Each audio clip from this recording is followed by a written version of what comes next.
সুপ্রিয় বন্ধুরা, আসসালামু আলাইকুম। এবিসি ইলেকট্রিক্যাল সুপারভাইজারি লাইসেন্স পরীক্ষায় ট্রান্সফরমার নিয়ে কিছু কমন প্রশ্ন। আসুন আজকে আমরা জেনে নেই কিছু কমন প্রশ্ন। 11 নম্বর হচ্ছে, ট্রান্সফরমার কোর কিসের তৈরি? উত্তর, সিলিকন স্টিল ল্যামিনেটেড শীট দিয়ে তৈরি হয়, যাতে হিস্টেরেসিস ও এডি কারেন্ট লস কম হয়। হিস্টেরেসিস ও এডি কারেন্ট আলাদা একটা পার্ট আছে, চাইলে আমার চ্যানেল থেকে দেখে নিতে পারেন। 12 নম্বর, ট্রান্সফরমারে কয় প্রকার ওয়াইন্ডিং কানেকশন হয়? উত্তর, সাধারণত 4 ধরনের। 1 নম্বর হচ্ছে স্টার স্টার, 2 নম্বর হচ্ছে ডেল্টা ডেল্টা, 3 নম্বর হচ্ছে স্টার ডেল্টা, 4 নম্বর হচ্ছে ডেল্টা স্টার।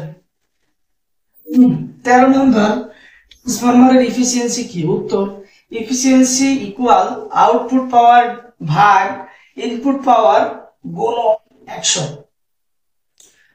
14 নম্বর, ট্রান্সফরমারের কপার লস কিভাবে হয়? কয়েল দিয়ে কারেন্ট প্রবাহের কারণে তাপে পরিণত হয়ে শক্তি নষ্ট হয়, একেই বলে কপার লস। 15 নম্বর, ট্রান্সফরমারের নো লোড লস কোনটি? উত্তর, কোর লস।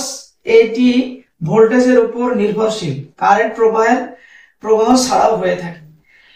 মূলত নো লোড লস বলতে বোঝায় ভোল্টেজের উপর নির্ভরশীল কারেন্ট প্রবাহ ছাড়াও হয়ে থাকে, অর্থাৎ এটি হচ্ছে কোর লস। 16 নম্বর প্রশ্ন, ট্রান্সফরমারের ইনসুলেশন টেস্ট কি দিয়ে হয়ে থাকে? অর্থাৎ ট্রান্সফরমারের ইনসুলেশন টেস্ট কি দিয়ে হয়? আপনাদের জন্য এটা একটা প্রশ্ন। আপনারা চাইলে যদি উত্তর জেনে থাকেন তাহলে অবশ্যই কমেন্টে জানাতে ভুলবেন না।